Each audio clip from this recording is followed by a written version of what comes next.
നമസ്കാരം, പുതിയൊരു ക്ലാസ്സിലേക്ക് എല്ലാവർക്കും സ്വാഗതം. അപ്പോൾ ഇന്നത്തെ ക്ലാസ് കേരള ഗവേണൻസ് ആണ്. കേരള ഗവേണൻസിലെ പറഞ്ഞിട്ടുള്ള ടോപ്പിക്കാണ് സിവിൽ സർവീസ്, അതുപോലെ തന്നെ തണ്ണീർത്തട സംരക്ഷണ നിയമം, അതുപോലെ ദുരന്ത നിവാരണ അതോറിറ്റി. ഈ ഒരു 3 ടോപ്പിക്കാണ് ഇന്നത്തെ ക്ലാസ്സിൽ എടുക്കാനായിട്ട് പോകുന്നത്. മൂന്നും വളരെ പ്രധാനപ്പെട്ടതാണ്. ഒരുപാട് ക്വസ്റ്റ്യൻസ് ഈ ഒരു ഭാഗത്ത് നിന്ന് ചോദിച്ചിട്ടുണ്ട്. ഓക്കെ, അപ്പൊ നമുക്ക് ഫസ്റ്റ് ടോപ്പിക് ആയിട്ടുള്ള സിവിൽ സർവീസിനെ കുറിച്ചിട്ട് നോക്കാം. എന്താണ് സിവിൽ സർവീസ് എന്ന് പറഞ്ഞു കഴിഞ്ഞാൽ, അതായത് സിമ്പിൾ ആയിട്ട് പറഞ്ഞു കഴിഞ്ഞാൽ എല്ലാ ഗവൺമെന്റ് ജീവനക്കാരൊക്കെ എന്താണ് സിവിൽ സർവീസിന്റെ ഭാഗമാണ് അല്ലേ.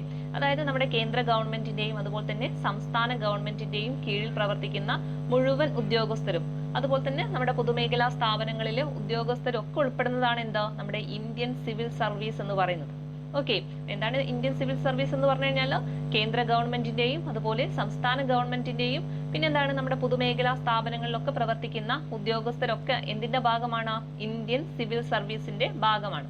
ഓക്കെ, ഇനി ഇന്ത്യൻ സിവിൽ സർവീസിന്റെ ഭാഗമായിട്ട് വരുന്ന ഉദ്യോഗസ്ഥരല്ലേ ഇങ്ങനെ 3 രീതിയിൽ തരംതിരിക്കാം. ഏതൊക്കെയാണ്? അഖിലേന്ത്യാ സർവീസിലെന്നും അതുപോലെ തന്നെ കേന്ദ്ര സർവീസിലും അതുപോലെ സംസ്ഥാന സർവീസിലും അല്ലെ. ഇങ്ങനെ 3 രീതിയിലാണ് നമ്മുടെ ഇന്ത്യൻ സിവിൽ സർവീസിലെ ഉദ്യോഗസ്ഥരെ തരംതിരിക്കുന്നത്. ഏതൊക്കെയാണ്? അഖിലേന്ത്യാ സർവീസ് അല്ലെ. അഖിലേന്ത്യാ സർവീസ് എന്ന് പറയുമ്പോൾ നമ്മുടെ UPSCയുമായി ബന്ധപ്പെട്ടിട്ടുള്ളതാണ്. അതായത് ഈ അഖിലേന്ത്യാ സർവീസിലേക്കുള്ള ആൾക്കാരൊക്കെ എടുക്കുന്നത്, ആ പരീക്ഷ ഒക്കെ നടത്തുന്നത് ആരാണ്? UPSC ആണ് അല്ലെ. നമ്മൾ പഠിച്ചിട്ടുണ്ട് UPSCയെ കുറിച്ചിട്ടൊക്കെ. അപ്പൊ UPSC ആണ് ഈ അഖിലേന്ത്യാ സർവീസിലേക്കുള്ള ആളുകളെയൊക്കെ എടുക്കുന്നത്. അതായത് നമ്മുടെ IAS, IPS, IFS പോലെയുള്ള പോസ്റ്റിലേക്കൊക്കെ ആളെടുക്കുന്നത് ഏതാണ്? UPSC ആണ്. അതൊക്കെ എന്തിന്റെ ഭാഗമാണ്? ഈ ഒരു അഖിലേന്ത്യാ സർവീസിന്റെ ഭാഗമാണ്. ഇനി കേന്ദ്ര സർവീസ് എന്ന് പറഞ്ഞു കഴിഞ്ഞാൽ എന്താ? നമ്മുടെ കേന്ദ്ര ഗവൺമെന്റ് ജോലികളൊക്കെ എന്താണ് കേന്ദ്ര സർവീസിൽ വരുന്നതാണ്. നമ്മുടെ റെയിൽവേ വരുന്നുണ്ട്, അതുപോലെ തന്നെ CBI വരുന്നുണ്ട്, ഇൻകം ടാക്സ് വരുന്നുണ്ട്. അതൊക്കെ എന്താണ് കേന്ദ്ര സർവീസിൽ വരുന്നതാണ്. ഇനി സംസ്ഥാന സർവീസിലോട്ട് വന്നു കഴിഞ്ഞാൽ അല്ലെ, നമ്മുടെ സംസ്ഥാനം എന്ന് പറയുമ്പോൾ നമ്മൾ കേരളം എടുത്തു കഴിഞ്ഞാൽ നമ്മുടെ കേരളത്തിൽ നമ്മുടെ PSC നടത്തുന്നതൊക്കെ എന്താണ് സംസ്ഥാന സർവീസിന്റെ ഭാഗമായിട്ടുള്ള പോസ്റ്റിലേക്കുള്ള എക്സാമുകളാണ്. ഓക്കെ, അപ്പൊ നമ്മൾ ഇപ്പൊ ഇവിടെ കാണുന്ന എല്ലാ കേരള ഗവൺമെന്റ് സ്ഥാപനങ്ങളിലുള്ള ജീവനക്കാരൊക്കെ എന്താണ് സംസ്ഥാന സർവീസ് അല്ലെങ്കിൽ സംസ്ഥാന സിവിൽ സർവീസിന്റെ ഭാഗമാണ്. ഓക്കെ, ഇനി നമ്മുടെ ഇന്ത്യൻ സിവിൽ സർവീസിന് സമാനമായിട്ട് കേരളത്തിൽ കൊണ്ടുവന്നിട്ടുള്ളതാണ് ഏത്? കേരള അഡ്മിനിസ്ട്രേറ്റീവ് സർവീസ് എന്ന് പറയുന്നത് അല്ലെ. ഇപ്പൊ പുതുതായിട്ട് വന്നിട്ടുള്ളതാണ് KAS എന്നറിയപ്പെടുന്ന കേരള അഡ്മിനിസ്ട്രേറ്റീവ് സർവീസ്. അതായത് ഈ ഇന്ത്യൻ അഡ്മിനിസ്ട്രേറ്റീവ് സർവീസിന് സമാനമായിട്ട് കേരളത്തിൽ കൊണ്ടുവന്നിട്ടുള്ളത് ഏതാണെന്ന് ചോദിച്ചാൽ എന്താണ്? കേരള അഡ്മിനിസ്ട്രേറ്റീവ് സർവീസ് അഥവാ KAS ആണ്. ഓക്കെ, ഇനി എന്നാ ഇത് വന്നത് എന്ന് ചോദിച്ചാൽ ഇതും പരീക്ഷയ്ക്ക് ചോദിക്കുന്നതാണ്. 2018 ജനുവരി 1 കേരള അഡ്മിനിസ്ട്രേറ്റീവ് സർവീസ് നിലവിൽ വരുന്നത്. ഓക്കെ, അതായത് നമ്മുടെ KAS എന്നാ നിലവിൽ വരുന്നത്? 2018 ജനുവരി 1. ഓക്കെ, ഇനി ഈ ഒരു KAS രൂപീകരിക്കാൻ കാരണമായിട്ടുള്ള 2 നിയമങ്ങളുണ്ട്. ഇത് ചോദിക്കുന്നതാണ്, പഠിച്ചു വെച്ചേക്കണം. ഒന്നാമത്തേത് കേരള പബ്ലിക് സർവീസ് ആക്ട്. അതായത് 1968 കേരള പബ്ലിക് സർവീസ് ആക്ട് പ്രകാരമാണ് ഏത് രൂപീകരിച്ചിട്ടുള്ളത്? KAS രൂപീകരിച്ചിട്ടുള്ളത്. അതുപോലെ തന്നെ Kerala civil service special rules 1963 അല്ലെ. 1963 കേരള സിവിൽ സർവീസ് സ്പെഷ്യൽ റൂൾസും അനുസരിച്ചിട്ടാണ് KAS രൂപീകരിക്കാൻ കാരണമായിട്ടുള്ളത്. അപ്പൊ ഈ 2 നിയമങ്ങളും അനുസരിച്ചിട്ടാണ് ഇന്ന് കാണുന്ന നമ്മുടെ കേരള അഡ്മിനിസ്ട്രേറ്റീവ് സർവീസ് രൂപീകരിച്ചിട്ടുള്ളത്. അപ്പൊ അത് ഓർത്തു വെച്ചേക്കാം. ഏതൊക്കെയാണ് 2 നിയമങ്ങൾ?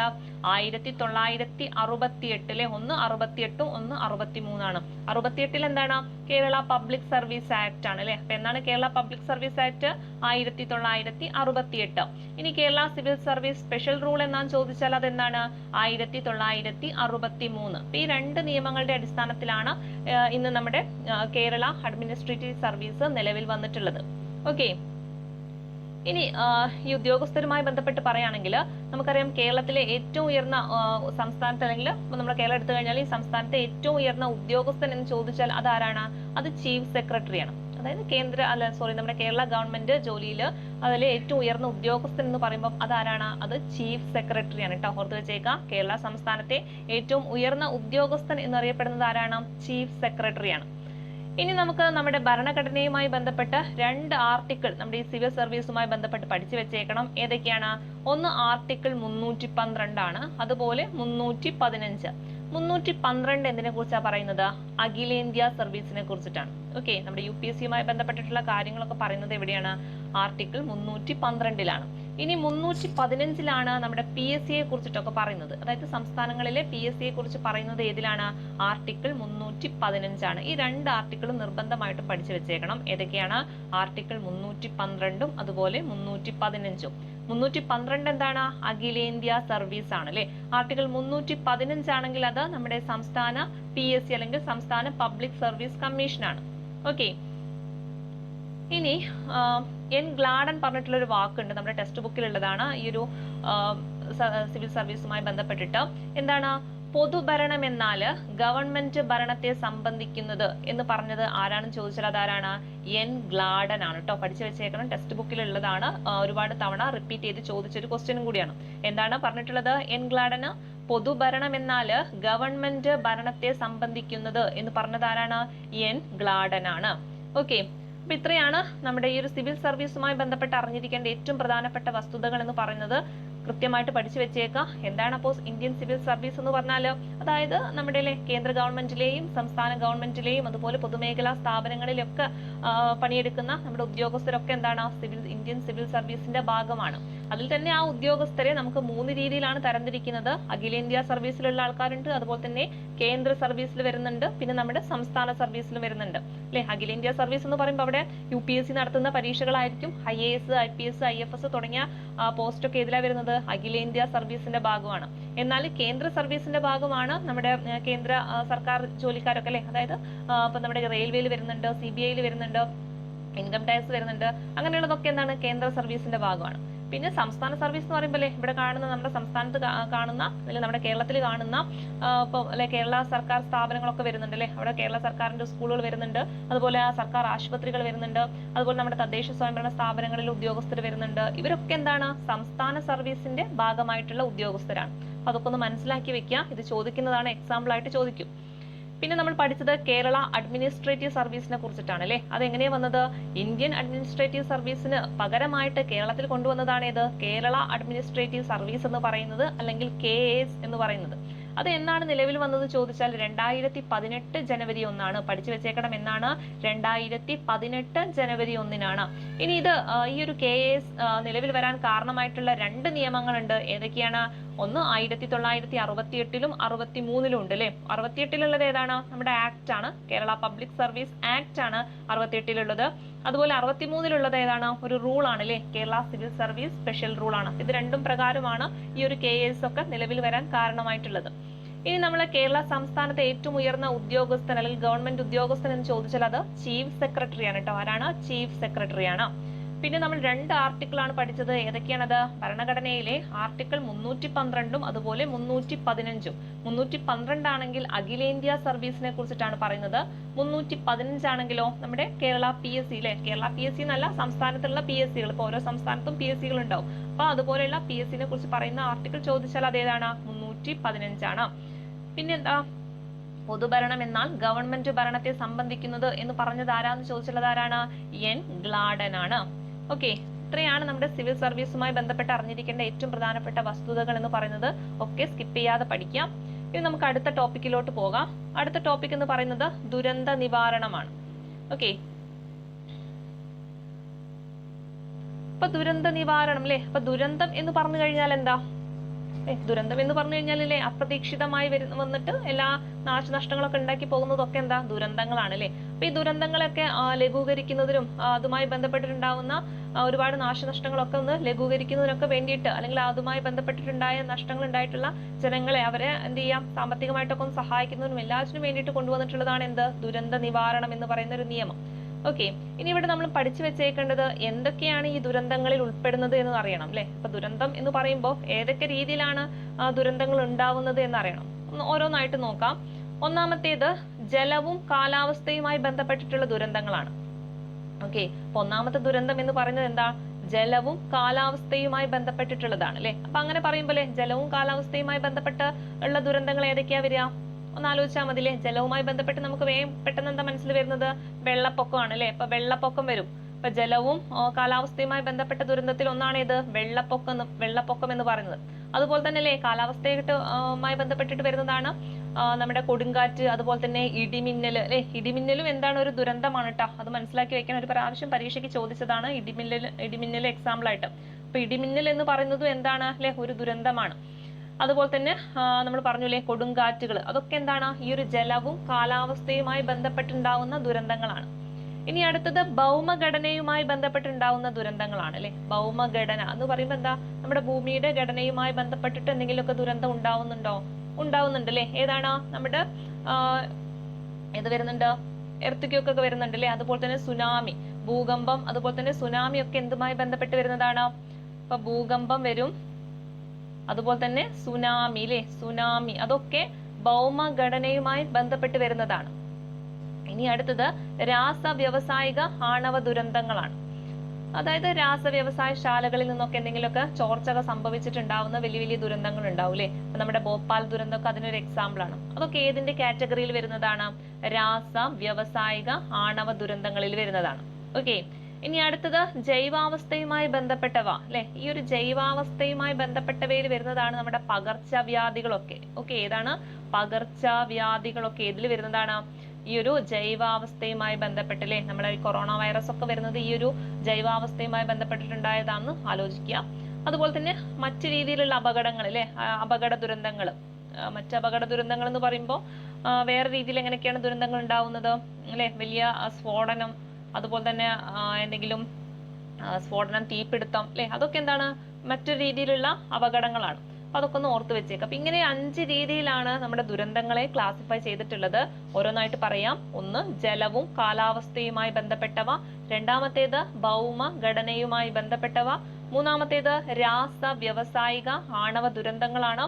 ദെൻ നാലാമത്തേത് ജൈവാവസ്ഥയുമായി ബന്ധപ്പെട്ടവ, പിന്നെ എന്താ പറഞ്ഞത് ലാസ്റ്റ് മറ്റു രീതിയിലുള്ള അപകട ദുരന്തങ്ങളാണ് അല്ലെ. സ്ഫോടനം, തീപിടുത്തം അങ്ങനെയുള്ളതൊക്കെ എവിടെയാ വരുന്നത്, ഈ ഒരു കാറ്റഗറിയിലാണ് വരിക. ഓക്കെ. ഇനി ഈ ഒരു ദുരന്തങ്ങളൊക്കെ അല്ലെ നമ്മൾ പറഞ്ഞു, ഈ ദുരന്തങ്ങളൊക്കെ ഒന്ന് ലഘൂകരിക്കുന്നതിനും അതുപോലെ ഇങ്ങനെ ദുരന്തങ്ങളൊക്കെ ഉണ്ടായി കഴിഞ്ഞാൽ അവിടെ അടിയന്തരമായിട്ടുള്ള കാര്യങ്ങളൊക്കെ ചെയ്യുന്നതിനൊക്കെ വേണ്ടിയിട്ട് കൊണ്ടുവന്നിട്ടുള്ള ഒരു നിയമമാണ് ഏത്, ദുരന്ത നിവാരണ നിയമം എന്ന് പറയുന്നത്. എന്താണ് ദുരന്ത നിവാരണ നിയമം അല്ലെ. ദേശീയ ദുരന്ത നിവാരണ നിയമം എന്നാണ് നിലവിൽ വന്നത് എന്ന് ചോദിച്ചാൽ 2005 ഡിസംബർ 23 പഠിച്ചു വെച്ചേക്കണം. ദേശീയ ദുരന്ത നിവാരണ നിയമം അല്ലെ. നമ്മൾ ദുരന്ത നിവാരണവുമായി ബന്ധപ്പെട്ട് ആദ്യം പഠിക്കേണ്ട വർഷമാണ് ഇത്. ദേശീയ ദുരന്ത നിവാരണ നിയമം എന്നാണ് വന്നത് 2005 ഡിസംബർ 23 എന്നാണ് 2005 ഡിസംബർ 23 ഇനി ഈ ഒരു ദേശീയ ദുരന്ത നിവാരണ നിയമത്തിന്റെ കീഴിൽ വന്നിട്ടുള്ളതാണ് 3 അതോറിറ്റികൾ എന്ന് പറയുന്നത്. അതായത് നമ്മുടെ ദേശീയ ദുരന്ത നിവാരണ അതോറിറ്റി, അതുപോലെ സംസ്ഥാന ദുരന്ത നിവാരണ അതോറിറ്റി, അതേപോലെ ജില്ലാ ദുരന്ത നിവാരണ അതോറിറ്റി. ഇങ്ങനെ 3 ദുരന്ത നിവാരണ അതോറിറ്റികളാണ് ഈ ഒരു നിയമത്തിന് കീഴിൽ വന്നിട്ടുള്ളത്. ഏതൊക്കെയാണ്, ദേശീയ തലത്തിൽ വരുന്നുണ്ട്, പിന്നെ സംസ്ഥാന തലത്തിൽ വരുന്നുണ്ട്, പിന്നെ നമ്മുടെ ജില്ലാ തലത്തിലും വരുന്നുണ്ട്. ഇങ്ങനെ 3 രീതിയിലുള്ള ദുരന്ത നിവാരണ അതോറിറ്റികളാണ് ദുരന്ത നിവാരണ നിയമത്തിന് കീഴിൽ വരുന്നത്. ഇനി ഓരോന്നായിട്ട് നോക്കാം. ദേശീയ ദുരന്ത നിവാരണ അതോറിറ്റി എന്നാണ് നിലവിൽ വരുന്നത്. ദേശീയ ദുരന്ത നിവാരണ അതോറിറ്റി അല്ലെ. ഈ ഒരു ദേശീയ ദുരന്ത നിവാരണ നിയമം അല്ലെ, ദേശീയ ദുരന്ത നിവാരണ നിയമം 2005 ഡിസംബർ 23 വരുന്നത്. ഈ ഒരു അതോറിറ്റി വരുന്നതും 2005 തന്നെയാണ്. പക്ഷേ മാസം വരുന്നത് മെയ് 30 കേട്ടോ. അപ്പൊ ദേശീയ ദുരന്ത നിവാരണ അതോറിറ്റി വരുന്നത് 2005 മെയ് 30 എന്നിരുന്നാലും ഇതിനൊരു സ്റ്റാറ്റ്യൂട്ടറി പദവി ലഭിക്കുന്നത് ഡിസംബർ 23 തന്നെയാണ് കേട്ടോ. അതായത് ആ നിയമം വരുന്ന സമയത്താണ് ഇതിനൊരു സ്റ്റാറ്റ്യൂട്ടറി പദവി കിട്ടുന്നത്. അപ്പൊ ആ നിയമം വരുന്നതിന് മുമ്പേ ഒരു അതോറിറ്റി വന്നിട്ടുണ്ടായിരുന്നു. അതെന്നാണ് 2005 മെയ് 30 പിന്നീട് നമ്മുടെ ഈ നിയമം വരുന്നത് എന്നാണ് ഡിസംബർ 23 അല്ലെ. ആ ഒരു സമയത്ത് ഇതിന് എന്ത് കൊടുക്കുന്നുണ്ട്, ഒരു സ്റ്റാറ്റ്യൂട്ടറി പദവി കൊടുക്കുന്നുണ്ട്. അപ്പൊ അതൊന്ന് മനസ്സിലാക്കി വെക്കുക. അപ്പൊ 2005 പ്രത്യേകം ഓർത്ത് വെക്കുക. ഇനി ഈ ഒരു ദേശീയ ദുരന്ത നിവാരണ അതോറിറ്റിയുടെ ചെയർമാൻ ആരാണെന്ന് ചോദിച്ചാൽ അതാരാണ്, അത് പ്രധാനമന്ത്രിയാണ് കേട്ടോ. ഓർത്ത് വെച്ചേക്കണം. ദേശീയ തലത്തിലേക്ക് വരുന്ന സമയത്ത് ആ ദേശീയ ദുരന്ത നിവാരണ അതോറിറ്റിയുടെ ചെയർമാൻ എന്ന് പറയുന്നത് ആരാണ്, പ്രധാനമന്ത്രിയാണ്. ഓക്കെ, പഠിച്ചു വെച്ചേക്കണം, മാറിപ്പോകരുത്. ദേശീയ ദുരന്ത നിവാരണ അതോറിറ്റിയുടെ ചെയർമാൻ ആരാണ്, പ്രധാനമന്ത്രിയാണ്. അതുപോലെ തന്നെ ദേശീയ ദുരന്ത നിവാരണ സേന എന്നാണ് രൂപീകൃതമായത് എന്ന് ചോദിച്ചാൽ അത് 2006 കേട്ടോ. അപ്പൊ അതോറിറ്റി പോലെ തന്നെ ഒരു ദേശീയ ദുരന്ത നിവാരണ സേനയും ഉണ്ട്.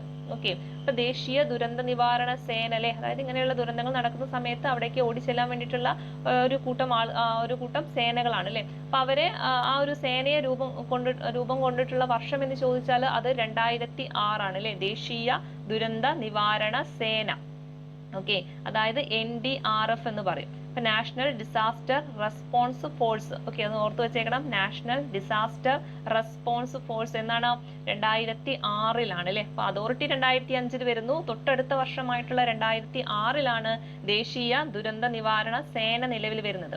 ഇനി ഈ ഒരു ദേശീയ ദുരന്ത നിവാരണ സേനയുടെ തലവൻ ആരാന്ന് ചോദിച്ചാൽ അത് ഡയറക്ടർ ജനറൽ ആണ് അല്ലെ. അപ്പൊ ആ ഒരു സേനയാണ്. അപ്പൊ ആ സേനയ്ക്ക് ഒരു തലവൻ ഉണ്ടാവും. ആ തലവൻ എന്ന് പറയുന്നത് ആരാണ്? ഡയറക്ടർ ജനറൽ ആണ്. എന്നാൽ ദേശീയ ദുരന്ത നിവാരണ അതോറിറ്റിയുടെ ചെയർമാൻ എന്ന് ചോദിച്ചാൽ അത് നമ്മുടെ പ്രധാനമന്ത്രിയാണ് അല്ലെ. അപ്പൊ മാറിപ്പോകരുത്. സേന എന്ന് പറയുമ്പോൾ ആ സേനയുടെ തലവൻ ആരായിരിക്കും? ഒരു ഡയറക്ടർ ആയിരിക്കുമല്ലോ. അപ്പൊ ഡയറക്ടർ ജനറൽ ആണ് ആ ഒരു ദുരന്ത നിവാരണ സേനയുടെ തലവൻ എന്ന് പറയുന്നത്. 2006 അത് നിലവിൽ വരുന്നത്. 2005 ദുരന്ത നിവാരണ അതോറിറ്റി നിലവിൽ വരുന്നത്. ഇനി ഈ ഒരു സേനയുടെ അല്ലെങ്കിൽ ദേശീയ ദുരന്ത നിവാരണ സേനയുടെ ആപ്തവാക്യം എന്താന്ന് ചോദിക്കാറുണ്ട്. അതെന്താണ്? ആപ്ത സേവ സദൈവ സർവത്ര എന്നാണ് കേട്ടോ. ചോദിക്കുന്ന ഒരു ക്വസ്റ്റ്യൻ ആണ്. ദേശീയ ദുരന്ത നിവാരണ സേനയുടെ ആപ്തവാക്യം എന്ന് ചോദിച്ചാൽ അതെന്താണ്? ആപ്ത സേവ സദൈവ സർവത്ര എന്നാണ്.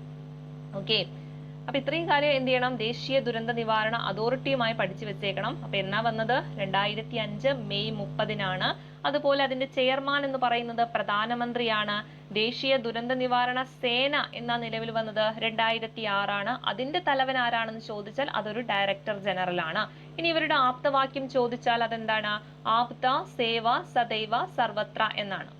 ഇനി നമുക്ക് സംസ്ഥാനത്തോട്ട് വരുന്ന സമയത്തല്ലേ നമ്മുടെ കേരളത്തിനെ കുറിച്ചിട്ട് തന്നെ പറയാം. കേരള സംസ്ഥാന ദുരന്ത നിവാരണ അതോറിറ്റിയെ കുറിച്ചിട്ട്.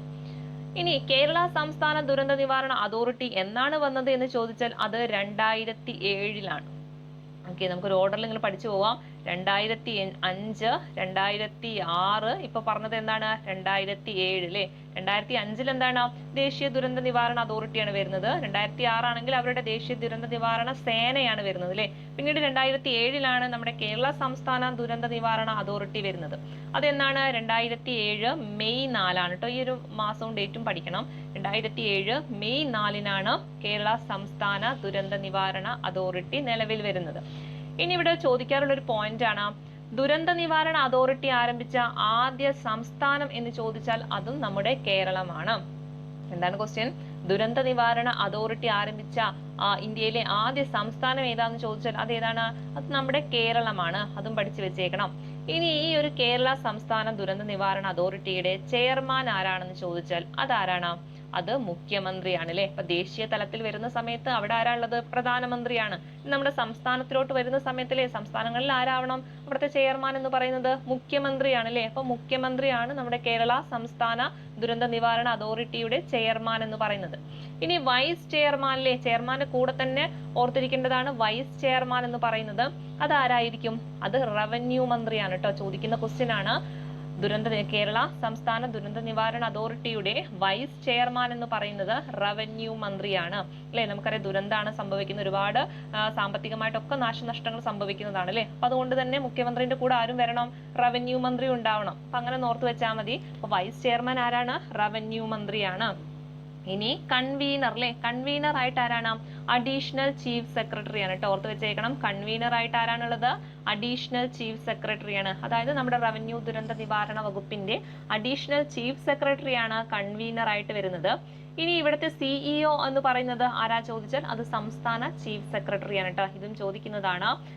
കേരള സംസ്ഥാന ദുരന്ത നിവാരണ അതോറിറ്റിയുടെ സിഇഒ എന്ന് പറയുന്നത് ആരാ ചോദിച്ചാൽ അത് നമ്മുടെ സംസ്ഥാന ചീഫ് സെക്രട്ടറിയാണ്. ഇത്രയും ആൾക്കാരെ ഒന്ന് ഓർത്ത് വെച്ചേക്കുക. നമ്മുടെ കേരള സംസ്ഥാന ദുരന്ത നിവാരണ അതോറിറ്റിയുടെ ചെയർമാൻ എന്ന് പറയുന്നത് ആരാണ്? മുഖ്യമന്ത്രിയാണ് അല്ലെ. വൈസ് ചെയർമാൻ ആണെങ്കിൽ അത് റവന്യൂ മന്ത്രിയാണ്. കൺവീനർ ആണെങ്കിൽ അഡീഷണൽ ചീഫ് സെക്രട്ടറിയാണ്. സിഇഒ ആരാണെന്ന് ചോദിച്ചാൽ അത് സംസ്ഥാന ചീഫ് സെക്രട്ടറിയാണ്. ഇനി അടുത്തത് വളരെ പ്രധാനപ്പെട്ടതാണ്. നമ്മുടെ കേരള സംസ്ഥാന ദുരന്ത നിവാരണ അതോറിറ്റിയുടെ ആപ്തവാക്യം അല്ലെ. എന്താണ് ആപ്തവാക്യം എന്ന് പറയുന്നത്? സുരക്ഷായാനം ആണ് കേട്ടോ. ഒരുപാട് തവണ ചോദിച്ചതാണ്. സുരക്ഷായാനം അല്ലെ. സുരക്ഷായനം എന്ന് പറയുന്നതാണ് എന്താ? നമ്മുടെ കേരള സംസ്ഥാന ദുരന്ത നിവാരണ അതോറിറ്റിയുടെ ആപ്തവാക്യം എന്ന് പറയുന്നത്. എന്താണ്? സുരക്ഷായനം അല്ലെ. സുരക്ഷായനം എന്ന് പറയുന്നത്. എന്നാൽ അതിന് ഇംഗ്ലീഷിൽ പറയുകയാണെങ്കിൽ ടുവാർഡ്സ് എ സേഫർ സ്റ്റേറ്റ് കേട്ടോ. അപ്പൊ ഇത് രണ്ടും ചോദിക്കുന്നതാണ്. ഒന്നെങ്കിൽ ചോദിക്കും ടുവാർഡ്സ് എ സേഫർ സ്റ്റേറ്റ് എന്ന് ചോദിക്കും, അല്ലെങ്കിൽ എന്താവും? സുരക്ഷായനം എന്നും പറയും. അപ്പൊ രണ്ടും എന്ത് ചെയ്യാ? പഠിച്ചു വെച്ചേക്കുക. രണ്ടും എന്തിന്റെ ആപ്തവാക്യമാണ്? കേരള സംസ്ഥാന ദുരന്ത നിവാരണ അതോറിറ്റിയുടെ ആപ്തവാക്യമാണ്. ഓക്കെ. ഇനി ഇവിടുത്തെ അംഗങ്ങൾ അല്ലെ, ഈ ഒരു ദുരന്ത നിവാരണ അതോറിറ്റിയിലെ അംഗങ്ങൾ നിലവിൽ എത്ര പേരുണ്ടെന്ന് ചോദിച്ചാൽ അത് 7 പേരാണ് കേട്ടോ. അപ്പൊ ദേശീയല്ല, കേരള സംസ്ഥാന ദുരന്ത നിവാരണ അതോറിറ്റിയിലെ അംഗങ്ങൾ എത്ര പേരുണ്ടെന്ന് ചോദിച്ചാൽ എത്ര പേരാണ്? 7 പേരാണ്. ആ 7 പേര് ആരൊക്കെയാണെന്ന് ഒന്ന് മനസ്സിലാക്കി വെക്കുക. ആരൊക്കെയായിരിക്കും? നമ്മളിപ്പോ കുറച്ച് ആൾക്കാരെ പഠിച്ചുല്ലേ. ആരൊക്കെയാണ്? മുഖ്യമന്ത്രി ഉണ്ടെന്ന് പറഞ്ഞുല്ലേ, ചെയർമാനായിട്ട് മുഖ്യമന്ത്രി ഉണ്ട്. പിന്നെ ആരുണ്ട്? റവന്യൂ മന്ത്രി വരുന്നുണ്ട്. പിന്നെ ആരുണ്ട്? Chief secretary, additional chief secretary വരുന്നുണ്ട്. പിന്നെ ഇതിന്റെ കൂടെ ഓർത്തിരിക്കേണ്ട ഒരാളാണ് കൃഷി മന്ത്രി എന്ന് പറയുന്നത് കേട്ടോ. അപ്പൊ അതും കൂടി ഓർത്ത് വെച്ചേക്കുക. ഈ കൃഷി മന്ത്രി ഇതിൽ അംഗമാണോ അംഗമല്ലേ എന്നൊക്കെ ചോദിക്കുന്നതാണ്. അപ്പൊ ആരാണ്? അംഗമാണല്ലേ. ഈ ഒരു കേരള സംസ്ഥാന ദുരന്ത നിവാരണ അതോറിറ്റിയിലെ അംഗമാണ് ആര്? കൃഷി മന്ത്രി എന്ന് പറയുന്നത്. ഓർത്ത് വെച്ചേക്കണേ. പിന്നെ അടുത്തത് ആരാണ്? പ്രിൻസിപ്പൽ സെക്രട്ടറി ഉണ്ട്.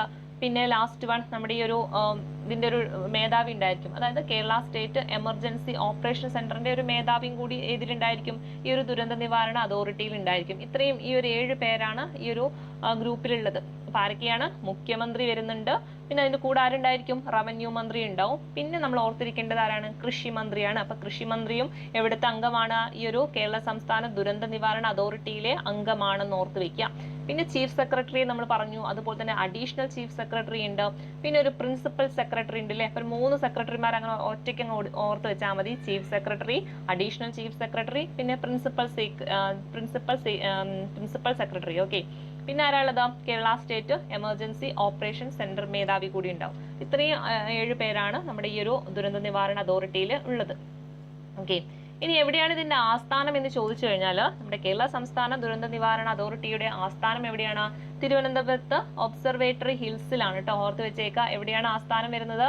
ഒബ്സർവേറ്ററി ഹിൽസ് ആണ് അല്ലെ. തിരുവനന്തപുരത്തെ ഒബ്സർവേറ്ററി ഹിൽസിലാണ് ഇതിന്റെ ആസ്ഥാനം എന്ന് പറയുന്നത്. ഓക്കെ. ഇനി അടുത്തത് കേരള ദുരന്ത നിവാരണ നയം എന്നാണ് നിലവിൽ വന്നത് എന്ന് ചോദിച്ചാൽ അത് 2010 കേട്ടോ. ഇതൊന്ന് പഠിച്ചു വെച്ചേക്കണം. കേരള ദുരന്ത നിവാരണ നയം എന്നാണ് നിലവിൽ വന്നത് എന്ന് ചോദിച്ചാൽ അതെന്താണ്? അത് 2010. ഈ ഒരു വർഷം കൂടി ഒന്ന് ഓർത്ത് വെച്ചേക്കുക. ഇനി ചോദിക്കുന്നത് മറ്റൊരു ക്വസ്റ്റ്യൻ ആണ്. സംസ്ഥാന ദുരന്ത നിവാരണ സേനയുടെ ആസ്ഥാനം എവിടെയാണെന്ന് ചോദിച്ചാൽ അത് നമ്മുടെ മലപ്പുറം ജില്ലയിലെ പാണ്ടിക്കാടാണ് കേട്ടോ. ഇത് ചോദിക്കുന്ന ഒരു ക്വസ്റ്റ്യൻ ആണ്. സംസ്ഥാന ദുരന്ത നിവാരണ സേനയുടെ ആസ്ഥാനം എവിടെയാണെന്ന് ചോദിച്ചാൽ അത് എവിടെയാണ്? മലപ്പുറം ജില്ലയിലെ പാണ്ടിക്കാടാണ്. ഓക്കെ. ഇത്രയും കാര്യങ്ങൾ എന്ത് ചെയ്യണം? നമ്മുടെ കേരള സംസ്ഥാന ദുരന്ത നിവാരണ അതോറിറ്റിയുമായി ബന്ധപ്പെട്ട് അറിഞ്ഞിരിക്കണം. ഓക്കെ. ഇത്രയാണ് നമ്മുടെ ദുരന്ത നിവാരണ അതോറിറ്റിയെ പറ്റി പറയുന്നത്. അപ്പൊ ഒന്നുകൂടി ജസ്റ്റ് ഒന്ന് റിവിഷനിൽ വരാം. അപ്പൊ ദുരന്തങ്ങൾ എന്ന് പറഞ്ഞു കഴിഞ്ഞാൽ അല്ലേ, ഏതൊക്കെ രീതിയിലാണ് ദുരന്തങ്ങൾ ഉണ്ടാകുന്നത് അല്ലെ? പ്രധാനമായിട്ടും 5 രീതിയിലാണ്. അതായത് ജലവും കാലാവസ്ഥയുമായി ബന്ധപ്പെട്ട് വരുന്നതുണ്ട്. അപ്പൊ ജലവും കാലാവസ്ഥ എന്ന് പറയുമ്പോൾ തന്നെ നമുക്കറിയാലേ, നമ്മുടെ വെള്ളപ്പൊക്കം, ഇടിമിന്നല്, കൊടുങ്കാറ്റ്, അതൊക്കെ എന്താണ്? ജലവും കാലാവസ്ഥയുമായി ഒക്കെ ബന്ധപ്പെട്ട് വരുന്നതാണ്. പിന്നെ ഭൗമഘടനയുമായി ബന്ധപ്പെട്ട് വരുന്നതാണ് ഭൂകമ്പം, സുനാമി അല്ലെ. അതൊക്കെ എന്താണ്? ഭൂമിയിൽ ഏൽപ്പിക്കുന്ന ഒരു ആഘാതം അല്ലേ സുനാമി എന്ന് പറയുന്നത്. അപ്പൊ അതൊക്കെ എന്താണ്? ഈ ഒരു ഭൗമഘടനയുമായി ബന്ധപ്പെട്ടിട്ടുണ്ടാവുന്നതാണ്. അതുപോലെ തന്നെ രാസവ്യവസായിക രീതിയിൽ അല്ലേ, നമ്മുടെ ഭോപ്പാൽ ദുരന്തമൊക്കെ അതിനൊരു എക്സാമ്പിൾ ആണ്. പിന്നെ ജൈവാവസ്ഥയുമായി ബന്ധപ്പെട്ട് പറയുകയാണെങ്കിൽ ഇങ്ങനെ പകർച്ചവ്യാധികളൊക്കെ അതുമായി ബന്ധപ്പെട്ട് വരുന്ന ദുരന്തങ്ങളാണ്. പിന്നെ മറ്റു രീതിയിലുള്ള അപകടങ്ങൾ ഏതൊക്കെയാണ്? ഇപ്പോൾ തീപിടുത്താവുന്നുണ്ട്, അതുപോലെ തന്നെ സ്ഫോടനം, അതൊക്കെ എന്താണ്? മറ്റൊരു രീതിയിലുള്ള അപകട ദുരന്തങ്ങളാണ്. ഇതൊക്കെയാണ് ദുരന്തം എന്ന് പറയുന്നത്. ഈ ഒരു ദുരന്തങ്ങളൊക്കെ ഒന്ന് ലഘൂകരിക്കുന്നതിനും അതുമായി ബന്ധപ്പെട്ടിട്ടുണ്ടാവുന്ന അടിയന്തര കാര്യങ്ങളൊക്കെ ചെയ്യുന്നതിന് വേണ്ടിയിട്ട് കൊണ്ടുവന്നിട്ടുള്ള ഒരു നിയമമാണ് ഇത് ദേശീയ ദുരന്ത നിവാരണ നിയമം എന്ന് പറയുന്നത്. അത് 2005 ഡിസംബർ 23 ആ ഒരു നിയമം വരുന്നത്. ഇനി ഇതിന്റെ 3 രീതിയിലാണ് ഒരു അതോറിറ്റികൾ കൊണ്ടുവന്നിട്ടുള്ളത് ഈ നിയമത്തിന്റെ അടിസ്ഥാനത്തിൽ. അത് ദേശീയ തലത്തിലുണ്ട്, സംസ്ഥാന തലത്തിൽ വരുന്നുണ്ട്, ജില്ലാ തലത്തിൽ വരുന്നുണ്ട്. ദേശീയ തലത്തിൽ വരുന്നിട്ടുള്ള ഈ ഒരു ദേശീയ ദുരന്ത നിവാരണ അതോറിറ്റി എന്നാണ് 2005 മെയ് 30. ഇനി ദേശീയ തലത്തിലായതുകൊണ്ട് തന്നെ അതിന്റെ ചെയർമാൻ എന്ന് പറയുന്നത് പ്രധാനമന്ത്രിയാണ്. പിന്നെ ഇവരുടെ ഒരു സേനയുണ്ട്, ദേശീയ ദുരന്ത നിവാരണ സേന എന്ന് പറയും. അതെന്നാ വന്നത്? 2006. ഇനി അതിന്റെ തലവൻ ചോദിച്ചാൽ അതാരാണ്? അത് ഡയറക്ടർ ജനറൽ ആണ്. ഇനി ആപ്തവാക്യം ചോദിച്ചാൽ അത് ഓർത്ത് വെച്ചേക്കാം. എന്തിന്റെ ആപ്തവാക്യാണ്? ദേശീയ ദുരന്ത നിവാരണ സേനയുടെ ആപ്തവാക്യമാണ്. എന്താ ആപ്തവാക്യം? ആപ്ത സേവ സദൈവ സർവത്ര എന്നാണ്. ഓക്കെ. ഇനി നമ്മുടെ കേരളത്തിലോട്ട് വന്നു കഴിഞ്ഞാൽ കേരള സംസ്ഥാന ദുരന്ത നിവാരണ അതോറിറ്റി എന്നാ വരുന്നത്? 2007 മെയ് 4 അല്ലെ. അതുപോലെ തന്നെ കേരളത്തിന്റെ പ്രത്യേകത എന്താണ്? ദുരന്ത നിവാരണ അതോറിറ്റി ആരംഭിച്ച ആദ്യ സംസ്ഥാനമാണ് ഇത് കേരളം എന്ന് പറയുന്നത്.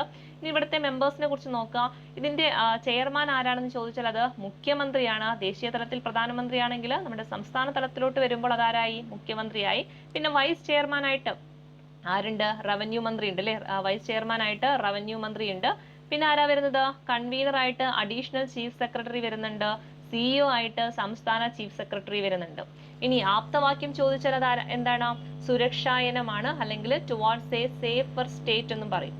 ഇനി എത്ര പേരാണ് അംഗങ്ങളായിട്ടുള്ളത്? 7 പേരാണ് അല്ലെ. ആരൊക്കെയാണ്? നമ്മുടെ പറഞ്ഞ മുഖ്യമന്ത്രി വരുന്നുണ്ട്, റവന്യൂ മന്ത്രി വരുന്നുണ്ട്, പിന്നെ നമ്മൾ ഒരാളും കൂടി ഉൾപ്പെടുത്തിയില്ലേ, ആരാണത്? കൃഷി മന്ത്രി. അതുപോലെ കുറച്ച് സെക്രട്ടറിമാരുണ്ട്. ആരൊക്കെയാണ്? ചീഫ് സെക്രട്ടറി വരുന്നുണ്ട്, അഡീഷണൽ ചീഫ് സെക്രട്ടറി വരുന്നുണ്ട്, പ്രിൻസിപ്പൽ സെക്രട്ടറി വരുന്നുണ്ട്. പിന്നെ ഇതിന്റെ ഒരു മേധാവിയായിട്ട്, അതായത് കേരള സ്റ്റേറ്റ് എമർജിംഗ് ഓപ്പറേഷൻ സെന്ററിന്റെ ഒരു മേധാവിയായിട്ട് ഒരാളും വരുന്നുണ്ട്. ഇത്രയാണ് ഇതിലെ അംഗങ്ങൾ എന്ന് പറയുന്നത്. മൊത്തം 7 അംഗങ്ങളാണ് നിലവിലുള്ളത്. ഇനി ആസ്ഥാനത്തെ കുറിച്ചിട്ടാണ്. തിരുവനന്തപുരം ജില്ലയിലെ ഒബ്സർവേറ്ററി ഹിൽസ് ആണ് ഈ ഒരു കേരള സംസ്ഥാന ദുരന്ത നിവാരണ അതോറിറ്റിയുടെ ആസ്ഥാനം എന്ന് പറയുന്നത്. പിന്നെ പഠിച്ചൊരു വർഷമാണ് 2010. എന്താണ്? കേരള ദുരന്ത നിവാരണ നയം കൊണ്ടുവന്നിട്ടുള്ള വർഷമാണേത്? 2010 എന്ന് പറയുന്നത്. ഓക്കെ. പിന്നെ നമ്മുടെ മലപ്പുറം ജില്ലയിലെ പാണ്ടിക്കാട് എന്താ ഉള്ളത്? സംസ്ഥാന ദുരന്ത നിവാരണ സേനയുടെ ആസ്ഥാനമാണ് എന്ത്? ഈ ഒരു പാണ്ടിക്കാട് ഉള്ളത്. അപ്പൊ അതും കൂടി ഒന്ന് ഓർത്തു വെച്ചേക്കാം. ഓക്കെ. ഇനി നമുക്ക് പഠിക്കേണ്ടത് ഈ ഒരു ദുരന്ത നിവാരണവുമായി ബന്ധപ്പെട്ട് അലേർട്ടുകളാണ്. പരീക്ഷയ്ക്ക് ചോദിക്കുന്നതാണ് അലേർട്ടിലെ. നമ്മൾ ഈ ഒരു നല്ല മഴയുള്ള സമയത്തൊക്കെ ടിവിയിലെ കാണിക്കാറുണ്ട്, റെഡ് അലേർട്ട് പ്രഖ്യാപിച്ചു അല്ലെങ്കിൽ ഓറഞ്ച് അലേർട്ട് പ്രഖ്യാപിച്ചു എന്നൊക്കെ പറയും. അപ്പൊ എന്താണ് ഈ ഓരോ അലേർട്ട് കൊണ്ട് ഉദ്ദേശിക്കുന്നത് എന്നാണ് നോക്കാനായിട്ട് പോകുന്നത്. ഇവിടുന്ന് പരീക്ഷയ്ക്ക് ക്വസ്റ്റ്യൻസ് ചോദിക്കാറുണ്ട്. അപ്പൊ അതൊന്ന് മനസ്സിലാക്കി വെക്കാം. ഒന്നാമത്തേത് റെഡ് അലേർട്ട് ആണ് അല്ലെ. നല്ല മഴയുള്ള സമയത്താണ് ഇങ്ങനെ അലേർട്ടുകളൊക്കെ പ്രഖ്യാപിക്കുക. അപ്പോൾ റെഡ് അലേർട്ട് എപ്പോഴാണ് പ്രഖ്യാപിക്കുന്നത്? റെഡ് അലേർട്ട് എപ്പോഴാണ് പ്രഖ്യാപിക്കുക? ആ പേരിൽ തന്നെ ഉണ്ടല്ലേ, റെഡ് ആണ്. അതായത് അതിശക്തമായിട്ടുള്ള മഴയാണ് അപ്പോൾ അവിടെ പെയ്തുകൊണ്ടിരിക്കുന്നത്, അല്ലെങ്കിൽ തീവ്ര മഴ എന്നൊക്കെ പറയല്ലോ. ആ ഒരു സമയത്താണ് റെഡ് അലേർട്ട് പ്രഖ്യാപിക്കുക. ഓക്കെ. ആ ഒരു സമയത്ത് എന്ത് ചെയ്യണം? അവിടെ നിന്ന് ആ ഒരു റെഡ് അലേർട്ട് പ്രഖ്യാപിച്ച മേഖലയിൽ നിന്ന് ആളുകളെയൊക്കെ എന്ത് ചെയ്യണം? മാറ്റി പാർപ്പിക്കണം. ആ നടപടികളൊക്കെ അവിടെ എന്ത് ചെയ്യണം? സ്റ്റാർട്ട് ചെയ്ത് അവിടുന്ന് മാറ്റി പാർപ്പിച്ചിരിക്കണം ആ സമയത്ത് റെഡ് അലേർട്ട് പ്രഖ്യാപിച്ചു കഴിഞ്ഞാൽ. ഇനി ഇവിടെ ഓർത്തിരിക്കേണ്ട വളരെ പ്രധാനപ്പെട്ടത് എത്രയാണ് മഴ അല്ലെ. മഴയുടെ അളവും കൂടി ഓർത്ത് വെച്ചേക്കണം.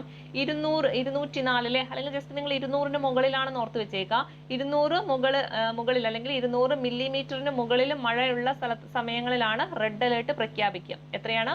204 അല്ലെ. 204 അല്ലെങ്കിൽ 200 എന്ന് ആലോചിച്ചാലും മതി. അപ്പൊ 204 മില്ലിമീറ്ററിന് മുകളിൽ മഴ ഉണ്ടെങ്കിൽ അവിടെ എന്താണ്? റെഡ് അലേർട്ട് പ്രഖ്യാപിക്കും. അതായത് നല്ല മഴയായിരിക്കും, അതിശക്തമായിട്ടുള്ള മഴയായിരിക്കും. അപ്പൊ എന്ത് ചെയ്യണം അല്ലെ? അവിടെ ബാക്കിയുള്ള പരിപാടികളൊക്കെ അവിടെ തുടങ്ങണം. അതായത് ഇങ്ങനെ റെഡ് അലേർട്ട് പ്രഖ്യാപിച്ച സ്ഥലത്ത് നിന്ന് ആൾക്കാരൊക്കെ എന്ത് ചെയ്യണം? മാറ്റി പാർപ്പിക്കണം. ഓക്കെ. ഇനി അടുത്തത് എന്താണ്? ഓറഞ്ച് അലേർട്ട് ആണ്. ഓറഞ്ച് അലേർട്ട് എന്ന് പറഞ്ഞു കഴിഞ്ഞാലും മഴ തന്നെയാണ്, നല്ല മഴ തന്നെയാണ്, ശക്തമായിട്ടുള്ള മഴ തന്നെയാണ്. പക്ഷെ ഇവിടെ ആളുകളെ മാറ്റി പാർപ്പിക്കാനായിട്ട് തുടങ്ങിയിട്ടുണ്ടാവില്ല. അതിനുള്ള സജ്ജീകരണങ്ങളൊക്കെ തുടങ്ങിയിട്ടുണ്ടാവും. ഓക്കെ. മാറ്റി പാർപ്പിച്ചിട്ടുണ്ടാവില്ല, അതിനുള്ള സജ്ജീകരണങ്ങളൊക്കെ ഏർപ്പാടാക്കിയിട്ടുണ്ടാവും. അതുപോലെ തന്നെ അതീവ ജാഗ്രതാ മുന്നറിയിപ്പൊക്കെ ഈ ഒരു സമയത്താണ് കൊടുക്കുക. ഏത് സമയത്ത്? ഓറഞ്ച് അലേർട്ട് ഉള്ള സമയത്ത്. അവിടെ മഴ എന്ന് പറയുന്നത് നമ്മുടെ ഒരു 115 മില്ലിമീറ്ററിൽ കൂടുതലായിരിക്കും അല്ലെ. റെഡ് അലേർട്ട് ആണെങ്കിൽ 200ന് മുകളിൽ കടന്നു. ഓറഞ്ച് ആണെങ്കിൽ ഒരു 115നും ഒരു 200നും ഇടയിലായിരിക്കും ഓർത്ത് വെക്കല്ലേ. ഏകദേശം ഒരു 100ന്റെ മുകളിലോട്ട് അങ്ങനെ ആലോചിച്ച് വെച്ചാലും മതി. അപ്പൊ 115 മില്ലിമീറ്ററിന് മുകളിൽ മഴ ഉണ്ടെങ്കിൽ അവിടെ എന്താണ്? ഓറഞ്ച് അലേർട്ട് ആയിരിക്കും. ഇനി അടുത്തത് യെല്ലോ അലേർട്ട് ആണ് അല്ലെ. യെല്ലോ അലേർട്ട് എന്ന് പറഞ്ഞു കഴിഞ്ഞാൽ വലിയ കുഴപ്പമൊന്നുമില്ല. എന്നാലും എന്താണ്? ഇനി ശക്തമായിട്ടുള്ള മഴയ്ക്ക് ഒരു സാധ്യത ഉണ്ടെന്നൊരു മുന്നറിയിപ്പൊക്കെ അവിടെ കൊടുക്കും. മഴ പെയ്തുകൊണ്ട് നിൽക്കുന്നുണ്ടാവും. എപ്പോൾ വേണമെങ്കിലും എന്ത് ചെയ്യാം? ഒരു ശക്തമായ മഴ പെയ്യാനുള്ള ഒരു സാധ്യത കണക്കിലാക്കി എടുത്തുകൊണ്ട് യെല്ലോ അലേർട്ട് പ്രഖ്യാപിക്കും അല്ലെ. ഒരു ജാഗ്രത ആയിട്ട് ഇരിക്കാൻ പറയും. അവിടെ മഴ പെയ്യുന്നത് 64 മില്ലിമീറ്ററിൽ കൂടുതലായിരിക്കും. അതായത് 64നും ഈ ഒരു 115 മില്ലിമീറ്ററിന് ഇടയിലായിരിക്കും മഴയുടെ ആ ഒരു അളവെന്ന് പറയുന്നത്. അപ്പൊ ആ സമയത്താണ് യെല്ലോ അലേർട്ട് പ്രഖ്യാപിക്കുക. ഓക്കെ. ഇനി അടുത്തത് നമ്മുടെ ഗ്രീൻ അലേർട്ട് ആണ്. ഗ്രീൻ അലേർട്ട് ഒന്നും അത്ര വലിയ ഇമ്പോർട്ടന്റ് അല്ല. അവിടെ ആ സമയത്ത് വലിയ പ്രശ്നങ്ങളൊന്നുമില്ല. ഒരു സാധാ രീതിയിലുള്ള മഴ മാത്രമേ പെയ്യുന്നുള്ളൂ. ഏകദേശം ഒരു 15 മില്ലിമീറ്ററിന് കൂടുതൽ മഴ മാത്രമേ ഉണ്ടാവുള്ളൂ. ഇവിടെ എന്ത് ചെയ്യുന്നില്ല? മുന്നറിയിപ്പൊന്നും കൊടുക്കാറില്ല അല്ലെ. ഒരിക്കലും നമ്മൾ ടിവിയിൽ കണ്ടിട്ടില്ല ഗ്രീൻ അലേർട്ട് പ്രഖ്യാപിച്ചു എന്നൊന്നും അല്ലെ. അതൊന്ന് കാരണം എന്താണ്? അത്ര അപകടകരമായിട്ടുള്ള അവസ്ഥയല്ല. അവിടെ ജസ്റ്റ് ആ ഒരു മഴയുടെ ഒരു കാര്യം മാത്രമേ പറയുന്നുള്ളൂ. ഒരു 15 മില്ലിമീറ്ററിൽ കൂടുതൽ മാത്രമേ മഴ ഉണ്ടാവുള്ളൂ, സാധാ മഴ. ഇനി അടുത്തത് വൈറ്റ് അലേർട്ട് ആണ്. വൈറ്റ് അലേർട്ട് എന്ന് പറഞ്ഞാൽ സത്യം പറയാ അവിടെ മഴയില്ല, അല്ലെങ്കിൽ ഇനി ഒരു ചെറിയൊരു മഴ അല്ലെങ്കിൽ നേരിയ മഴ ഇനി പെയ്യാനൊരു സാധ്യത, അതൊക്കെയാണ് ഒരു വൈറ്റ് അലേർട്ടിൽ പറയുന്നത്. ഇതൊന്നും വലിയ ഇമ്പോർട്ടന്റ് അല്ല. ജസ്റ്റ് മനസ്സിലാക്കി വെക്കുക. വൈറ്റ് അലേർട്ടും ഉണ്ട്, ഗ്രീൻ അലേർട്ടും ഉണ്ട് എന്ന് മനസ്സിലാക്കാം. ഇവിടെ നിങ്ങൾ ഓർക്കേണ്ടത് വൈറ്റും ഗ്രീനും അലേർട്ട് ഉള്ള സമയത്ത് അതൊരു മുന്നറിയിപ്പായിട്ട് കൊടുക്കൂല. ഓക്കെ. വൈറ്റ് അലേർട്ട് ആണെന്നോ അല്ലെങ്കിൽ ഗ്രീൻ അലേർട്ട് ആണെന്നോ ഒന്നും എന്ത് ചെയ്യില്ല? മുന്നറിയിപ്പായിട്ട് കൊടുക്കൂല. മുന്നറിയിപ്പ് കൊടുക്കുന്നത് എവിടെയാണ്? നമ്മുടെ റെഡിലും ഓറഞ്ചിലും യെല്ലോ അലേർട്ട് ആണ്. അതാണ് നിങ്ങൾ നന്നായിട്ട് പഠിക്കേണ്ടത്. റെഡ് അലേർട്ട് ആണ് പരീക്ഷയ്ക്ക് ഒരു പ്രാവശ്യം ചോദിച്ചത് എത്ര മില്ലിമീറ്ററിൽ കൂടുതൽ മഴ ഉള്ളപ്പോഴാണെന്ന്. എത്രയാണ്? 204 മില്ലിമീറ്റർ ആണ്. ഓർത്ത് വെച്ചേക്കണം, മില്ലിമീറ്റർ ആണ്. അതിൽ കൂടുതൽ മഴ ഉണ്ടാകുമ്പോഴാണ് റെഡ് അലേർട്ട് പ്രഖ്യാപിക്കുക. അപ്പൊ എന്ത് ചെയ്യണം? ആ സമയത്ത് അതിശക്തമായിട്ടുള്ള മഴയും തീവ്ര മഴയൊക്കെ ആയിരിക്കും. അപ്പൊ എന്ത് ചെയ്യണം, അവിടെ നിന്നുള്ള ആൾക്കാരൊക്കെ മാറ്റി പാർപ്പിച്ചിരിക്കണം. ഓറഞ്ച് ആകുമ്പോൾ അവിടെ ശക്തമായിട്ടുള്ള മഴ തന്നെയാണ്. ഇനി എപ്പോൾ വേണമെങ്കിലും ആൾക്കാരെ മാറ്റി പാർപ്പിക്കാനുള്ള റെഡി ആയിട്ട് നിൽക്കണം. അതായത് അതിജാഗ്രത അവിടെ മുന്നറിയിപ്പ് കൊടുത്തിരിക്കണം. അവിടെ മഴ എന്ന് പറയുന്നത് ഒരു 115 മില്ലിമീറ്ററിൽ കൂടുതലായിരിക്കും. പിന്നെ യെല്ലോ അലേർട്ടിലേക്ക് വരുന്ന സമയത്ത് വലിയ പ്രശ്നങ്ങളൊന്നുമില്ല. എന്നാൽ എന്താ, ശക്തമായിട്ടുള്ള മഴ വരാനുള്ള സാധ്യത പറയുന്നതൊക്കെ ഈ ഒരു യെല്ലോ അലേർട്ടിലാണ്. അവിടെ മഴ പെയ്തുകൊണ്ടിരിക്കുന്നത് എന്ന് പറയുന്നത് 64 മില്ലിമീറ്ററിൽ കൂടുതലായിരിക്കും. ഓക്കെ, അപ്പൊ ഈ ഒരു അലേർട്ടുമായി ബന്ധപ്പെട്ട് നമ്മൾ പ്രധാനമായിട്ട് ഈ ഒരു റെഡ്, ഓറഞ്ച്, യെല്ലോ അതൊന്ന് പഠിച്ചു വെച്ചേക്കണം കേട്ടോ. പ്രധാനമായിട്ട് ഈ ഒരു മഴേന്റെ അളവാണ് ചോദിച്ചിട്ടുള്ളത്. അതൊന്ന് മനസ്സിലാക്കി വെക്കുക. ഓക്കെ, ഇനി അടുത്തത് നമുക്ക് പഠിക്കാനുള്ള ടോപ്പിക് തണ്ണീർത്തട സംരക്ഷണമാണ്. ഇതും നമ്മുടെ കേരള ഗവേണൻസിൽ പറയുന്ന മറ്റൊരു ടോപ്പിക്കാണ്. ഇതും വളരെ പ്രധാനപ്പെട്ടതാണ്. ഈ ഒരു ദുരന്ത നിവാരണ അതോറിറ്റിയെ പോലെ തന്നെ ഇതൊന്നും ഒരുപാട് ക്വസ്റ്റ്യൻസ് ചോദിക്കാറുണ്ട്. തണ്ണീർത്തട സംരക്ഷണം അല്ലെ. അപ്പൊ തണ്ണീർത്തടം എന്ന് പറഞ്ഞു കഴിഞ്ഞാൽ എന്താ? തണ്ണീർത്തടം എന്ന് പറഞ്ഞാല് നമ്മുടെ വയലുകള്, അതുപോലെ തന്നെ ചതുപ്പ് നിലയങ്ങള് അല്ലെ, അങ്ങനെ ഇങ്ങനെ ജലം സംഭരിച്ച് കിടക്കുന്ന എല്ലാ ഇടങ്ങളൊക്കെ എന്താ, തണ്ണീർത്തടങ്ങളാണ് അല്ലെ. അതായത് ഉപരിതലം ജലം സംഭരിക്കപ്പെടുന്ന സ്വാഭാവിക ഇടങ്ങളാണ് എന്ത്, തണ്ണീർത്തടം എന്ന് പറയുന്നത്. ഓക്കെ, അപ്പൊ തണ്ണീർത്തടങ്ങൾ എന്ന് പറഞ്ഞാൽ എന്താണ്? ഉപരിതലം ജലം സംഭരിക്കപ്പെടുന്ന സ്വാഭാവിക ഇടങ്ങളിലെ, അതായത് നമ്മുടെ വയലുകള്, ചതുപ്പ് നിലയങ്ങള്, കുളങ്ങള്, അതൊക്കെ എന്താണ്, തണ്ണീർത്തടങ്ങളിൽ വരുന്നതാണ്. ഓക്കെ, അതൊന്ന് മനസ്സിലാക്കി വെക്കുക. ഏതൊക്കെയാണ് എക്സാമ്പിൾ ആയിട്ട് പറയുകയാണെങ്കിൽ വയലുകൾ വരുന്നുണ്ട്, അതുപോലെ തന്നെ ചതുപ്പ് നിലയങ്ങള്, കുളങ്ങള്, അതൊക്കെ എന്താണ്, ഈ ഒരു തണ്ണീർത്തടത്തിന്റെ കീഴിൽ വരുന്നതാണ്. ഓക്കെ, അതുപോലെ തന്നെ ചോദിക്കാറുള്ളതാണ് ഭൂമിയുടെ വൃക്കകൾ എന്നറിയപ്പെടുന്നത് എന്തിനെയാണെന്ന് ചോദിക്കാറുണ്ട് അല്ലെ. എന്തിനെയാണ്? തണ്ണീർത്തടങ്ങളെയാണ്. അപ്പോൾ ചോദിക്കുന്നതാണ് ഭൂമിയുടെ വൃക്കകൾ എന്നറിയപ്പെടുന്നത് എന്തിനെയാണെന്ന് ചോദിച്ചാൽ അത് എന്തിനെയാണ്? തണ്ണീർത്തടങ്ങളെയാണ്. അപ്പൊ ഇങ്ങനെയുള്ള ഈ തണ്ണീർത്തടങ്ങളെയൊക്കെ സംരക്ഷിക്കുന്നതിന് വേണ്ടിയിട്ട് കൊണ്ടുവന്നിട്ടുള്ളതാണ് എന്താ, തണ്ണീർത്തട സംരക്ഷണ നിയമങ്ങളൊക്കെ. ഇനി ഇവിടെ ഓർത്തിരിക്കേണ്ടത്, ഇതുമായി ബന്ധപ്പെട്ട് നമ്മൾ ഓർത്തിരിക്കേണ്ട ആദ്യത്തേതാണ് ഒരു ദേശീയ ജലനയമാണ് കേട്ടോ. ഒരു +1 ടെക്സ്റ്റ് ബുക്കിൽ കൊടുത്തിട്ടുള്ളതാണ് ദേശീയ ജലനയം. ആദ്യമായിട്ട് കൊണ്ടുവന്നത് 1987 രണ്ടാമത് പിന്നീട് 2002 2012 കൊണ്ടുവന്നിട്ടുണ്ട്. അപ്പൊ ഏറ്റവും പ്രധാനപ്പെട്ടത് 1987 പഠിച്ചു വെച്ചേക്കണം. ഒരു ദേശീയ ജലനയമാണ് ആദ്യമായിട്ട് കൊണ്ടുവന്നിട്ടുള്ള വർഷം ചോദിച്ചാൽ അത് 1987 പിന്നീട് 2002 2012 ഈ ഒരു ദേശീയ ജലനയം വന്നിട്ടുണ്ട്. ഓക്കെ, അപ്പൊ അതൊന്നും ആദ്യം ജസ്റ്റ് മനസ്സിലാക്കി വെക്കുക. ഇനി നമ്മുടെ തണ്ണീർത്തടത്തിലോട്ട് വരുന്ന സമയത്ത് എന്നാണ് ലോക തണ്ണീർത്തട ദിനം എന്ന് ചോദിച്ചാൽ അത് ഫെബ്രുവരി 2 കേട്ടോ. പഠിച്ചു വെച്ചേക്കണം. ഫെബ്രുവരി 2 ലോക തണ്ണീർത്തട ദിനം എന്ന് പറയുന്നത് അല്ലെ. ഇപ്പൊ ഭൂമിയുടെ വൃക്കകൾ എന്നറിയപ്പെടുന്നത് എന്താണ്? തണ്ണീർത്തടങ്ങളാണ്. ഈ ഒരു തണ്ണീർത്തടങ്ങൾ ലോക തണ്ണീർത്തട ദിനമായിട്ട് ആചരിക്കുന്നത് എന്നാണ്? ഫെബ്രുവരി 2 ഓർത്തു വെക്കാം. ഇനി പഠിക്കേണ്ട ഫസ്റ്റ് വർഷമാണ് കേരള നെൽവയൽ തണ്ണീർത്തട സംരക്ഷണ നിയമം എന്നാണ് നിലവിൽ വന്നത് ചോദിച്ചാൽ അത് 2008 ഓഗസ്റ്റ് 11 വളരെ പ്രധാനപ്പെട്ടതാണ്. ഇതാണ് ഒരുപാട് തവണ ക്വസ്റ്റ്യനിൽ ചോദിക്കാറുള്ളത്. കേരള നെൽവയൽ തണ്ണീർത്തട സംരക്ഷണ നിയമം അല്ലെ. ഈ തണ്ണീർത്തടങ്ങളൊക്കെ സംരക്ഷിക്കുന്നതിന് വേണ്ടിയിട്ട് കേരളത്തിൽ കൊണ്ടുവന്നിട്ടുള്ള നിയമമാണ് ഇത്, കേരള നെൽവയൽ തണ്ണീർത്തട സംരക്ഷണ നിയമം എന്ന് പറയുന്നത്. എന്നാണ് വന്നിട്ടുള്ളത്? 2008 ഓഗസ്റ്റ് 11 വർഷം എന്നാണ്? 2008 ഓഗസ്റ്റ് 11. ഇനി ഇവിടെ ഒരു അതോറിറ്റി ഉണ്ട്. നമ്മുടെ ദുരന്ത നിവാരണ അതോറിറ്റി പഠിച്ച പോലെ തന്നെ ഇവിടെയും എന്തുണ്ട്? ഒരു അതോറിറ്റി ഉണ്ട് അല്ലെ. എന്താണ് അതോറിറ്റിയുടെ പേര്? കേരള സംസ്ഥാന തണ്ണീർത്തട അതോറിറ്റിയാണ്.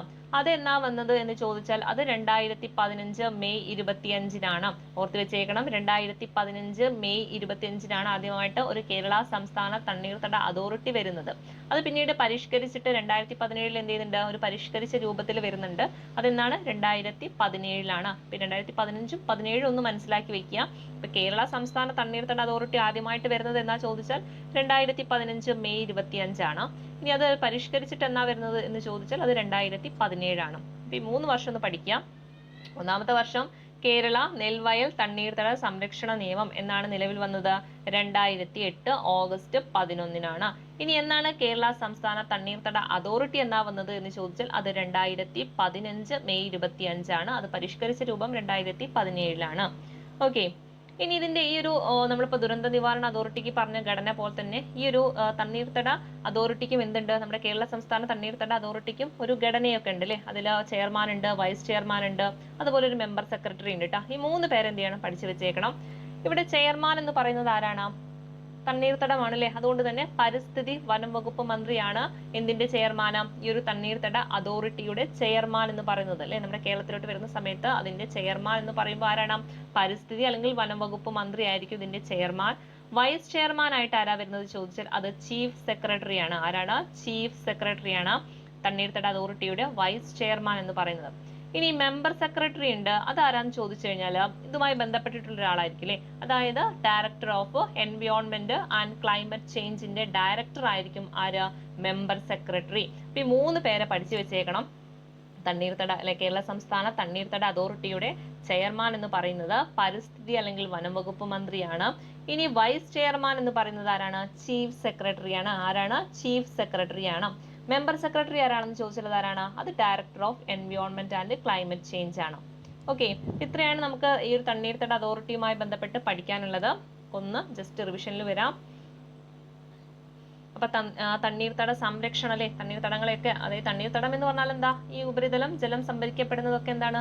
തണ്ണീർത്തടങ്ങളാണ് അല്ലെ. നമ്മുടെ വയലുകളും കുളങ്ങളും ഒക്കെ എന്താണ്? തണ്ണീർത്തടത്തിന് കീഴിൽ വരുന്നതാണ്. ഭൂമിയുടെ വൃക്കകൾ എന്നറിയപ്പെടുന്നതും എന്താണ്? തണ്ണീർത്തടങ്ങളാണ്. ലോക തണ്ണീർത്തട ദിനം എന്നാണ് ആചരിക്കുന്നത് എന്ന് ചോദിച്ചാൽ അത് ഫെബ്രുവരി 2 ആണ്. പിന്നെ നമ്മൾ പറഞ്ഞൊരു ദേശീയ ജലനയമാണ്, അത് 1987 ആദ്യമായിട്ട് കൊണ്ടുവരുന്നത്. പിന്നീട് 2002-ലും 2012-ലും അത് വരുന്നുണ്ട്. ഇനി അടുത്ത് നമുക്ക് പഠിക്കാനുള്ളത് എന്തായിരുന്നു? കേരള നെൽവയൽ തണ്ണീർത്തട സംരക്ഷണ നിയമത്തെ കുറിച്ചിട്ടാണ് അല്ലെ. ആ വർഷം വളരെ പ്രധാനപ്പെട്ടതാണ്, ചോദിക്കുന്നതാണ്. എന്നാണ് കേരള നെൽവയൽ തണ്ണീർത്തട സംരക്ഷണ നിയമം നിലവിൽ വന്നത്? 2008 ഓഗസ്റ്റ് 11 ഓക്കെ. ഇനി അതിന്റെ അതോറിറ്റി ആയിട്ട് വരുന്ന സമയത്ത്, അല്ലെങ്കിൽ കേരള സംസ്ഥാന തണ്ണീർത്തട അതോറിറ്റി എന്നാ വരുന്നത് എന്ന് ചോദിച്ചാൽ അത് 2015 മെയ് 25 എന്നാണ്. 2015 മെയ് 25. പിന്നീട് അത് പരിഷ്കരിച്ചിട്ട് വരുന്നത് 2017 പിന്നീട് നമ്മൾ പറഞ്ഞത് അതിന്റെ ഘടനയാണ് അല്ലെ. 3 പേരെയാണ് നമുക്ക് ഓർത്തു വെക്കേണ്ടത് ഈ ഒരു തണ്ണീർത്തട അതോറിറ്റിയുമായി ബന്ധപ്പെട്ട്. ഒന്ന് ചെയർമാനാണ്, രണ്ടാമത് വൈസ് ചെയർമാനാണ്, പിന്നെ ഒരു മെമ്പർ സെക്രട്ടറി ഉണ്ട്. ചെയർമാൻ എന്ന് പറയുന്നത് പരിസ്ഥിതി അല്ലെങ്കിൽ വനവകുപ്പ് മന്ത്രിയാണ്. വൈസ് ചെയർമാൻ എന്ന് പറയുന്നത് ആരാണ്? ചീഫ് സെക്രട്ടറി ആണ്. ആരാണ്? ചീഫ് സെക്രട്ടറി ആണ്. പിന്നെ മെമ്പർ സെക്രട്ടറി ആയിട്ട് ആരാണ്? Director of environment and climate change ആണ്. ഓക്കെ, അതിന്റെ ഡയറക്ടർ ആണ്. അപ്പൊ ഇത്രയാണ് നമ്മുടെ തണ്ണീർത്തട അതോറിറ്റിയുമായി ബന്ധപ്പെട്ട് പഠിക്കാനുള്ളത്. ഇത്രയും കാര്യങ്ങൾ എന്ത് ചെയ്യുക? പഠിച്ചു പോകണം. ഒക്കെ വളരെ പ്രധാനപ്പെട്ടതാണ്. ഒക്കെ പ്രീവിയസ് ഇയർ ആയിട്ട് ചോദിച്ചിട്ടുള്ള ഒരുപാട് ക്വസ്റ്റ്യൻസ് ഉണ്ട്. അപ്പൊ അതിന്റെ പ്രാധാന്യം മനസ്സിലാക്കിയിട്ട് പഠിക്കുക. ഓക്കെ, അപ്പൊ അടുത്തൊരു ക്ലാസ്സുമായിട്ട് കാണുന്നവരെ താങ്ക് യു.